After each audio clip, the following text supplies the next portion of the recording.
And I thought the Warriors, especially their older players in this game, Grandy, just ran out of gas. And now the biggest question is, how much do they have left in the tank for obviously a younger, sprier, faster, longer Houston Rockets team? It's kind of your worst nightmare going into Game 7. A shocking, really deflating Game 6 loss by the Golden State Warriors at Chase Center ended up not being very close. Even though the final score was only 8 points, the separation, the Warriors at one point down 17 in the fourth quarter.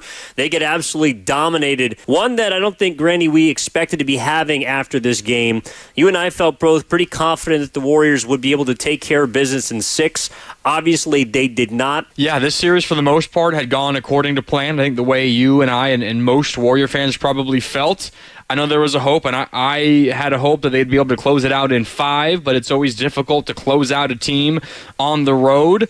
But we both picked Warriors in 6. We expected a 3-2 series lead for the Warriors coming into this game. Yep. And you don't expect it to be easy, but you expect this veteran Warriors team who's been through battles like this countless times to be able to close the door at home. And they were in position to do so. They weren't playing great by any stretch through 3 quarters. It was a 2-point game after 3. Rockets led by 2. Going into the 4th, the Warriors probably felt pretty good about their chances.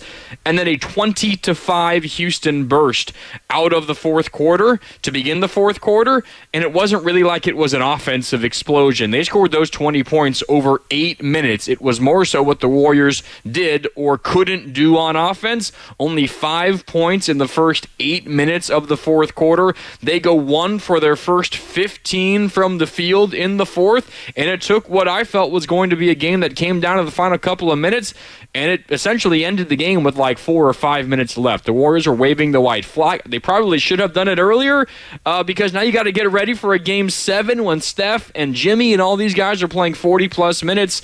Shocking. You're right. It was a shocking result. Maybe not necessarily that they lost, because I think it was going to be a competitive game, but the way in which they lost, specifically in the 4th quarter. Yeah, as we're watching it unfold, like you can understand fully why they lost this game. Yeah. But coming in, based on, I think, everything we had assumed, and yes, they put a lot of pressure on themselves based on essentially punting in Game 5. They didn't expend themselves. They pulled the starters with about 6 minutes left in that 3rd quarter. I mean, the Warriors were within an earshot going into the 4th. Yep. Curry foul baits Tari Eason right at the end of the 3rd quarter, gets 2 out of the 3 free throws to make it a 2-point game.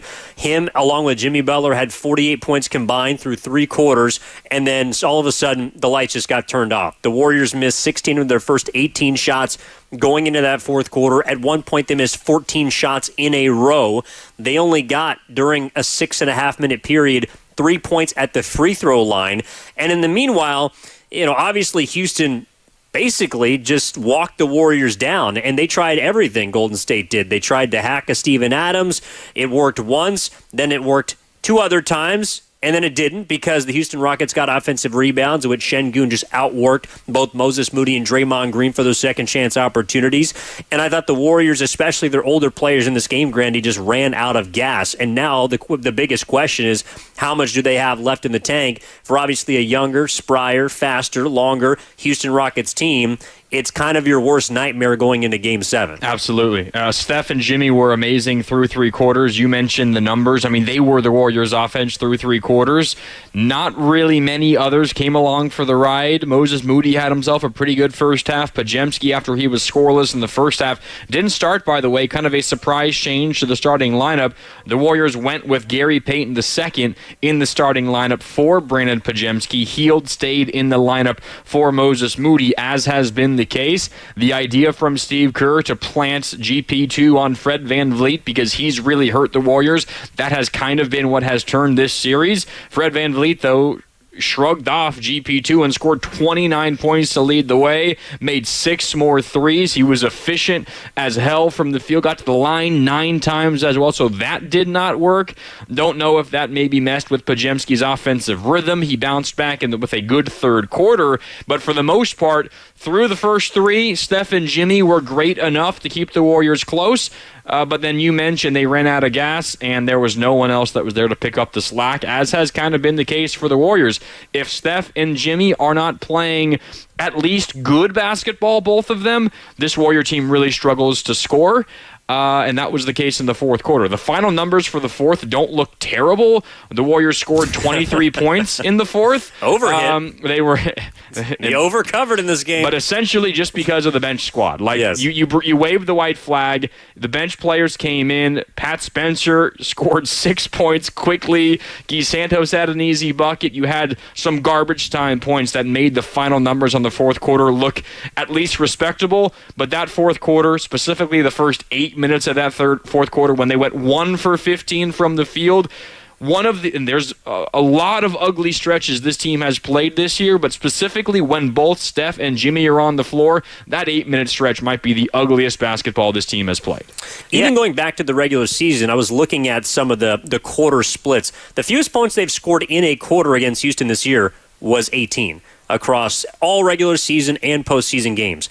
You look at when they pulled the starters with about 2:50 left, they had 13 on the board. Yep. And that was a fourth quarter from hell. I mean, they couldn't get a rebound. They were getting beat to 50-50 balls. Jimmy Butler goes 0 of 5, 0 of 4 from 3 in the fourth quarter. Steph goes 1 of 7, 1 of 5 from 3 in the fourth quarter. And I can't necessarily blame them for taking that amount of shots because no one else was willing to, number one, take them, number two, hit them. Those guys were going to basically carry this team to victory. And at 37 and 35 years of age, they just ran out of gas. And look, on the other side, you have to give a lot of credit to what Houston did. I thought that, number one, they played a smart game in the first half. I thought that while the Warriors had some sloppy turnovers, you do have to credit some of the defense of Houston who forced 10 turnovers in the first half, which I thought largely kept them in it.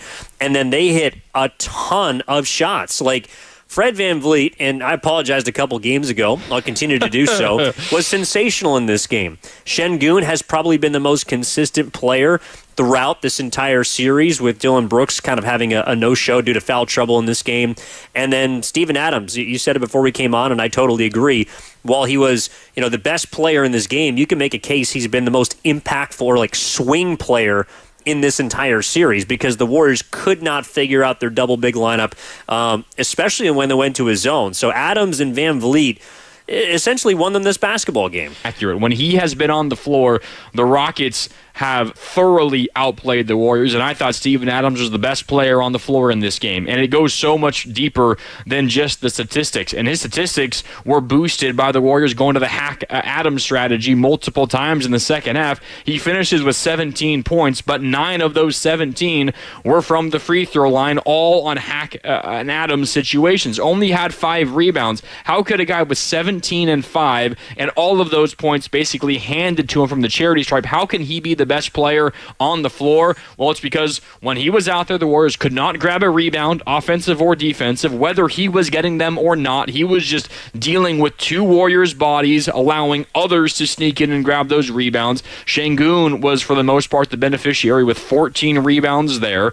He was great defensively, both at the rim. He had just... how many blocks did he have in this game? 3. He had 3 blocks, but he affected so many more shots around the rim. And, I feel like I need maybe 7, 8 fingers to count the number of times that he took away passing lanes inside. He was amazing in this game. And you don't really think about Steven Adams as this amazing defender, as this rim protector, as this guy who's going to, defend the entire paint. But I thought he was amazing defensively in this game and took away nearly everything the Warriors could potentially do inside. You mentioned the shot attempts for the Warriors in the fourth quarter. Steph, 1 for 7 from deep in the fourth. Jimmy 0 for 4 from deep in the fourth. So much of what the Warriors had to do was just hoist from outside because they could not get anything inside. The Warriors put up 90 shots in this game. 49 were from deep. And I know so many Warrior fans are sitting there watching this game ripping their hair out because they're screaming, go inside, go inside. You made 15 of 49 threes. That's about 30% from deep. And I hear you, but all I'm going to say is it might not show up on the stat sheet, but Steven Adams took away so much on the interior. The Warriors tested him over and over and over again, and he very consistently beat them on the inside.